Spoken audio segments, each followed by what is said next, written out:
C'est même la pression maximale sur l'USAP qui, pour préparer ce choc, a quasiment passé 10 jours à huis clos. Rien que ça. Et en une des quotidiens locaux, on retrouve ces titres très forts. Ce soir ou jamais. Et en page intérieure, la libération ou la déflagration. Rien que ça, à peine de quoi pétrifier le premier joueur catalan venu. En tout cas, c'est clair au niveau du discours de politique générale. Il s'agit de sauver la patrie sang et or. Et les premiers décrets d'application, me dites-vous, ils interviennent dès les 10 premières minutes avec des Catalans qui font le siège de la ligne d'Oyonnax. Oyonax qui se met à la faute et James Hook qui ne manque pas la première occasion ni la deuxième. 6-0 pour l'USAP. C'est un bon début pour les Catalans qui réussissent ce premier quart d'heure. L'USAP qui va enchaîner avec une occasion à lancer à suivre entre Guirado et Taofi Fenoua. La remise, le 1-2 et l'essai de Guilhem Guirado. La rigueur budgétaire, on l'a retrouvé très vite sur cette combinaison maintes et maintes fois répétée. 1-2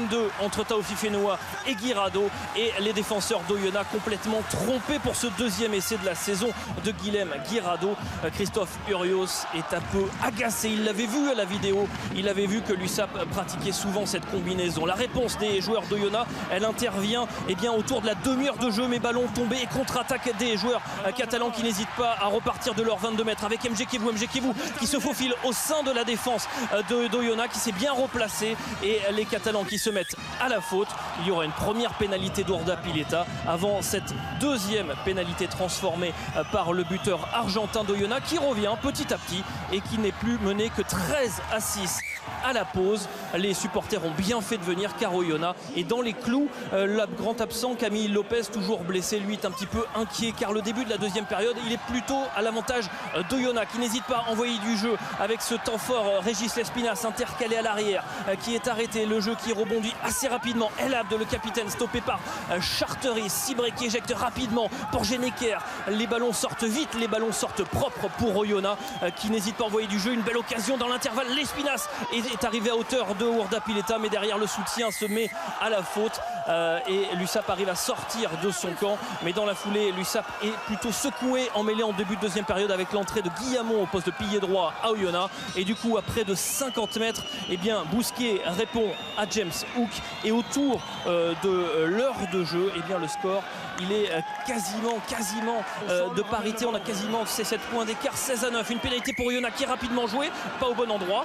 David Marty lui n'a pas entendu, ou en tout cas il prolonge un petit peu l'action, coup d'épaule et carton jaune contre l'USAP, contre le joueur catalan, aux grandes dames de Marc Delpoux qui pour une fois est en tribune. Il ne veut pas mettre trop de pression sur ses joueurs, mais là c'est difficile de tenir, d'autant que l'USAP se rate et Ordapilleta ramène Oyonnax à 4 points, 16-12 à l'heure de jeu, où Christophe Urios a bien préparé son coup. Ils sont dans les clous, ils ne vont peut-être pas attendre les dernières journées pour se sauver, les joueurs d'Oyonnax, mais en face il y a James Hook qui ne manque pas une occasion de scorer avec ce drop. 19 puis 22-12 avec une pénalité. Ça va un petit peu mieux du côté de l'USAP qui est en train de retomber sur ses pattes, à l'image d'un monsieur Marchas très gymnaste sur cette occasion.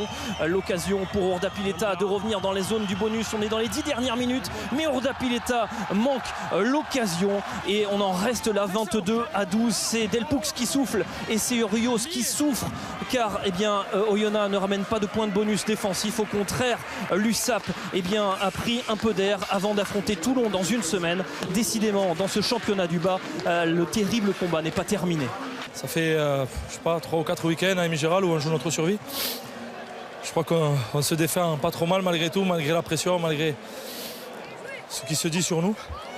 Et voilà, on laisse 0 point aujourd'hui à Oyonnax, c'est une bonne chose. La victoire me semble logique quand même, mais je pense qu'on aurait pu prendre un bonus aujourd'hui, ça nous aurait rendu contents. Maintenant, pour autant, nous on sait qu'on va batailler jusqu'à la fin, donc on va se remettre au boulot tranquillement lundi, on va digérer cette défaite, cette déception, et ensuite on va bien préparer Toulouse, parce que c'est encore un immense morceau, quoi.